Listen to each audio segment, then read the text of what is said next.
For starters, how is it October already? But on the flip side, how is it October already? Because this is the best time of year. I'm very excited to share with y'all my October TBR, what I plan on reading, some of the things I plan on watching. Halloween's my favorite holiday, so I'm very excited to dive right into it. So let's go. Hey y'all, welcome to or welcome back to my channel, Scotty Cherie Reads. As mentioned previously, I am going to be talking about all of the books that I want to read in October and what readathons I plan on participating in. So to start, we're going to jump right into what I'm very excited about, which is my first official round of Blackoween, which is a readathon that focuses on reading Black authors and the horror, mystery, thriller, crime, suspense genres. I took part in a short snippet that happened in July Noir. I'll have that vlog up top, but this is my official time doing the October month-long read-along. So, quick background story of Blackoween. This is hosted by Bree over at Lock Booktition. She's been doing this for years now. She puts a lot of work into it, and it's just a fun community and a fun readathon to be a part of. So, there are ultimately 7 different locations. There's a new one that she put in this year called She's Kitchen that is a representation of her mother who passed recently. And I did Joe's Library, which is one of the locations for July Noir, and completed that as the role of Investigator Thoreau. And this time around, I am going to be Investigator Thoreau in Bayou Haunted House. So let me grab my list to make sure I get the prompts right and show you what books I'm planning on reading for that prompt. I'll be right back. I didn't mention this, but I will obviously have Bree's information and channel link down below, as well as Blackoween's Instagram and the announcement video and all of those things. It's not too late to participate. It's only October 1st. Like I said, it's a month-long read-along. We would all like anyone to join this and partake in like the Discord and talk, more regularly about these Black authors. So, as I mentioned, I am going to be Investigator Thoreau in Bayou Haunted House. And funny enough, I found one book that actually completes all of these prompts. So for each of the 7 locations, there are 6 prompts. Really, there's 5 prompts and then a free space for each one. So I'm just going to run through which prompts are here for Bayou Haunted House that fulfill, and then I'll tell you what book fulfills all of them. So the first prompt is a possession story. The second prompt is it has to be a ghost story. The third prompt is it has to involve a haunted house in the South. The fourth prompt is house, mansion, estate, like that, those words or one of those words has to be in the title. The fifth prompt is there has to be a medium or spiritual leader in the book. And then the sixth one is the free space. I am going to be reading The Good House by Tananarive Due, which actually fulfills all of these prompts. I read The Reformatory by Tananarive Due, which is my first Due book earlier this year, and it still lives in my brain like regularly. Like I think about it often. It's such a good book. I'm sure it's gonna make my top 10 this year. So I decided that I wanted to dive into Tananarive Due a bit more during this read along. So let me grab my phone so I can give you a backstory or like the summary of The Good House, because I don't remember necessarily off the top of my head, aside from it's a haunted house story. Okay, so I'm gonna speed this up, but I just wanted to read the full synopsis so anyone else understands this. Or if you want to read it with me this month, let me know in the comments and we can talk about it in the Blackoween Discord. So it says, Angela hoped her grandmother's famous healing magic could save her failing marriage when she and her family lived in the old house the summer of 2001. Instead, an unexpected tragedy ripped Angela's family apart. 2 years later, Angela is moving past her grief and is finally ready to revisit the rural house she loved so much as a child. But back in Sacagawea, she discovers she hasn't been the only one to suffer a shocking loss. Since she left, there have been more senseless tragedies, and Angela wonders whether they are related somehow. Could the events be linked to a terrifying entity her grandmother battled in 1929? Did her teenage son Corey reawaken something that should have been left sleeping? With the help of Miles Fisher, her high school boyfriend, and clues from beyond the grave, Angela races to solve a deadly puzzle that has followed her family for generations. She must summon her own hidden gifts to face the timeless adversary stalking her in her grandmother's house and in the Washington woods. So that sounds great. I mean, this book's a bit larger. It says 597 pages. But yeah, I mean, like I said, it hits all the prompts. So there's possession, there's ghosts, there's a haunted house, there's a spiritual leader, a medium. So it just seems like it's going to be really good. And if it's anything like The Reformatory, I know I'm going to eat it up. So with that, that covers the one book for that whole thing that I can check that list off and we're good to go. However, I still plan on reading all Black throughout the month, and we'll get into those in a bit. However, I do want to mention the group read for Bayou Haunted House. For every location, Bree has a specific book that's a group read for anyone that's doing that location. Sorry, I don't know what my cat's doing. Give me 1 second.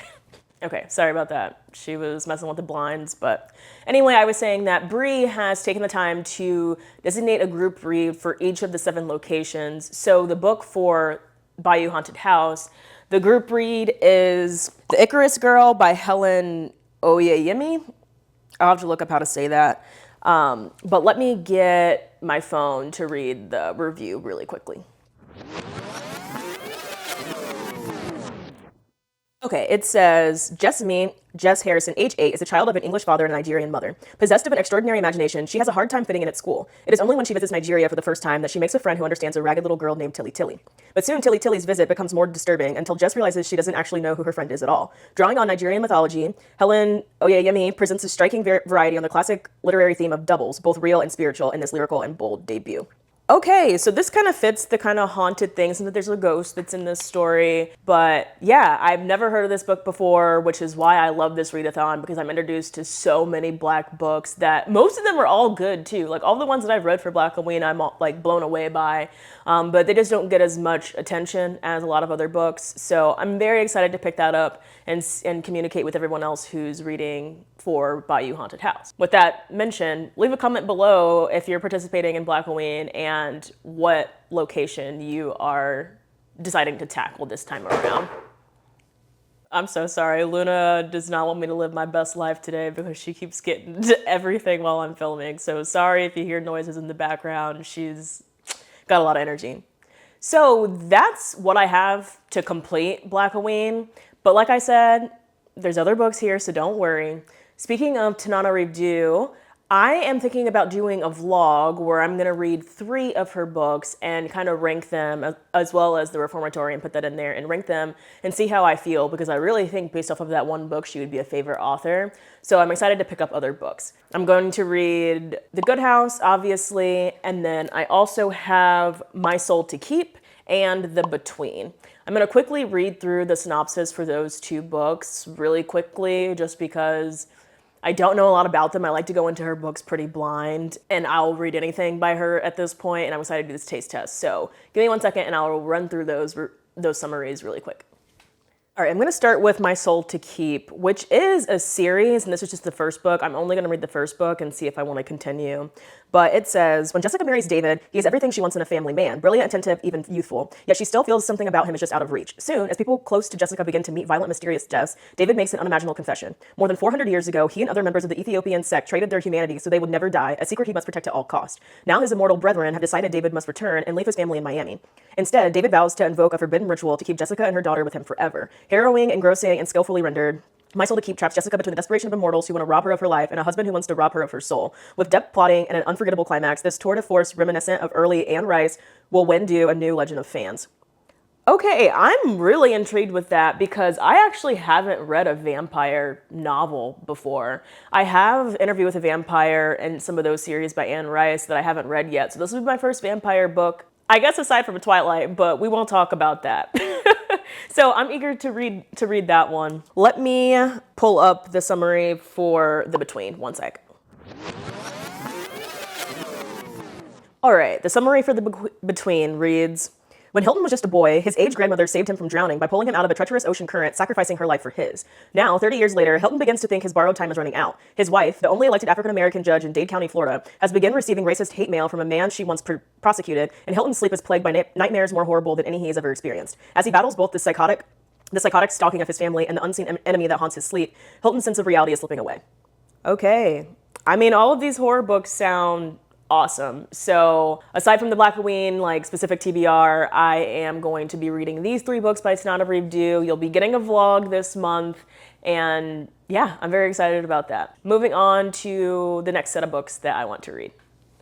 Okay, so as mentioned, I want to read some more Black horror authors, and a person's name that keeps coming up and people have suggested to me over and over and over again is River Solomon. And funny enough, River Solomon actually has a book that comes out today, October 1st, called Model Home. And I'm very eager to pick that one up. So I think I'm going to do a vlog for River Solomon taste test as well. And I'm going to read 3 books. I'm going to read the new Model Home, I'm going to read The Deep, and I'm going to read Sorrowland.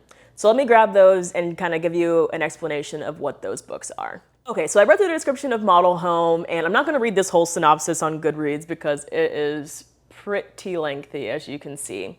But what I'm gathering is that there are 3 siblings that live in a house in Dallas, and they're in the kind of upper middle class area, so they're the only Black people in that neighborhood.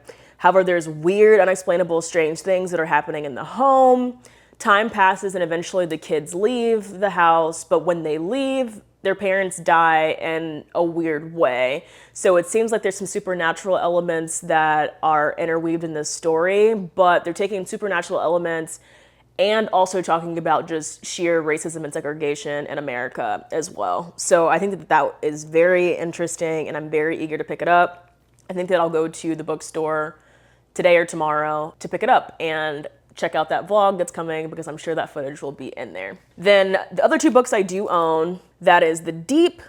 And this one I know is about a colony of people that are kind of like mermaids, and they're like the descendants of the pregnant African women who were thrown overboard or jumped overboard when they were taking the transatlantic journey to America because they were caught and captured as slaves.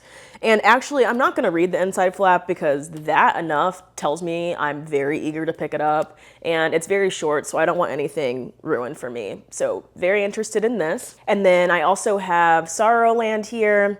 It's a bit thicker, but I am going to quickly read through the cover of this because I am not familiar with this summary very much. So it says Vern, 7 months pregnant and desperate to escape the strict religious compound where she was raised, flees for the shelter of the woods. There, she gives birth to twins and plans to raise them far from the influence of the outside world. But even in the forest, Vern is a hunted woman. Forced to fight back against a community that refuses to let her go, she unleashes incredible brutality far beyond what a person should be capable of, her body racked by inexplicable and uncanny changes. To understand her metamorphosis and to protect her small family, Vern has to face the past and, more troubling, the future outside the woods. Finding the truth will mean uncovering not only the secrets of the compound she fled, but also the violent history of America that produced it. So I'm seeing a consistent theme of like genre bending, horror-esque stories that also tie in the atrocities of Black people in the real world. And I am so here for it. So I'm very excited to read these 3. And like I said, look out for that vlog because I'll be vlogging my experience with those reads. And then those are pretty much all of the Black authors, and I'm sure that will keep me pretty busy. So now I'm going to go into a couple of other books that I have on my shelves or things that I've been wanting to get into that are horror-esque that I would like to try to get to in October. The first one I have here is Bloom by Delilah S. Dawson. And this is shout out to Jess Owens and Robin from Robin Reads because they have been trying to push me to read this for a while now. And I'm definitely going to get around to it this month. And I'm very eager to pick it up. I'm going to read the inside flap really quickly because all I know is it's sapphic horror with weird shit in it. But it says, Rosemary meets Ash at the farmer's market. Ash, precise, pretty, and practically perfect, sells bars of soap and delicate pastel colors, sprinkle spackled cupcakes stacked on scallop stands, beeswax candles, jelly jars of honey, and glossy green plants. Ro has never felt this way about another woman. With Ash, she wants to be her and have her in equal measure. But as her obsession with Ash consumes her, she may find she's not the one doing the devouring. Told in a lush, delectable prose, this is a deliciously dark tale of passionate taking and unsavory turn. Damn, so just reading that flap, I'm eager. The alliterations in here and the prose just in the flap has me ready to pick this up right now. So I'm excited to see how I feel about this. I think that I'll love it. And yeah, let me know if you're picking up this one this month as well, because I know I've seen a lot of people are currently reading this one. Next up, I'm gonna go really quick. That is Stephen King's Salem's Lot. As you know, I'm trying to go through Stephen King's books in publication order. I have started this one this month. I just haven't finished it, and I will finish it in October. Look out for the Carrie review that will go up this month, and then probably in November, I will put up the review of Salem's Lot. But very much enjoying it. It's It's doing everything it needs to do, and I'm not going to speak much else about it, but yeah, I am currently continuing this read. All right, and then I have a couple of graphic novels, and we'll see if I'll get around to them, but in October, I like to pick up some more of Junji Ito. So this is a manga, and I have read this one, Uzumaki, a while ago and loved it. And I've actually been kind of like collecting some of his other books. So I have, I don't even know how to say this, Jiro, I have Shiver, I have Deserted, and I have Tomi on the Way. So I would like to pick up one of these. So between these four, if you've read Junji Ito and you know my reading taste, which one do you think I should pick up? And just leave that in the comments. But this is one that I would like to read one of these four during the month of October. Another graphic novel series here that I've talked about quite a bit on this channel is My Favorite Thing is Monsters. This is a stretch because these are big as hell. So I've read the first one, but it's been, actually, I'm holding up the wrong one. This is the first one. So I have read this one, but it's been several years. So I would like to reread this before reading My Favorite Thing is Monsters Part 2. I mean, they're fat, and I think that the Blackoween-a-thon stuff is gonna be top priority, but I'm just throwing this out here because I do really want to get around to it, but we'll see. And then the last one I have here is the only one on here that's not horror, but I don't want to say it's not horror because I guess technically it's kind of contemporary, but the things it talks about are horrific, and that is The Nickel Boys by Colson Whitehead. So, speaking of the Reformatory, which I talked about beforehand, that one is based off of the Dozier School of Boys, which this one is as well. The Dozier School of Boys is basically, it actually was a real thing, which is like a reformatory school for boys back in the Jim Crow era, that they would take boys from like, 10, 11, 12 up until 18, people who are too young to go to jail. And it says it's a reform school, but realistically it's just a terrible prison that's not regulated. And, like some of the kids would show up dead and the bodies would already be buried, and they would let their families know that they died in this weird way, but the body's already buried, so they couldn't even see their child's body, and just atrocious behavior. And I know that this one is about that as well. So I'm not going to read the inside cover because I feel like that gives you enough information. It's not a super long book, but yeah, I think this one will be heavy hitting. And the reason why I'm picking up in October is because I've heard that there's going to be a movie or TV show adaptation. I'll put it here, that's going to come out at the end of the month. And I kind of want to be on that train as soon as it comes out because this has been on my list for a long time. So I will be reading that one this month as well. All right, and the last thing that I want to talk about really quickly is that I do plan on participating in Halloween-a-thon, which is a reading, movie watching, and activity prompt-based a-thon, I guess you would say, that's hosted by Kelsi over at Slime and Slashers. There are other hosts, it's like a multiple host event, but I've learned this through Kelsi. I'll leave all of the information down below. She's insanely thorough about it. But basically there's this game board that I'll put here, and I'm going to, or not going to, I did it this morning, but I put all of the prompts that were interesting to me that were watching prompts for movies into this jar, and I'm going to roll every day. Or maybe not every single day, but the goal is to get through this board, so we'll see how often I get through it. But I will pick up and grab whatever prompts in here and fit a movie that matches that prompt. So some of them might be watch a movie that involves a vampire, or watch a movie that involves a werewolf, or watch a nostalgic 90s Halloween-themed movie. So I think that'll be fun. I'm not going to do any reading prompts because I want reading to be specifically kind of Blackoween-a-thon related, and then any of the movies, because I'm already gonna be watching a lot of Halloween movies I do every year, will be for the Halloween-a-thon. So yeah, if you want to join that, it's not too late. That's a month long, actually longer than a month long. They started this week or the last week of September, but I'm going to start October 1st through October 31st. And some of those things will be in the vlogs. So look forward to the River Solomon and Tananarive Due vlogs. Not sure if I'm going to make it like a weekly vlog and have like 4 of them this month. We'll see, but a lot of the the grabs for the prompts for Halloween-a-thon will be in those vlogs. So yeah, that's it. That's all. I'm very excited to hear about what y'all are all reading and watching during this Halloween season, what you guys are going to be for Halloween, what your plans are, all of that good stuff. Leave them in the comments below. And until the next video, I'll talk to you in the comments. Thanks for being here, and I'll talk to y'all soon. Bye.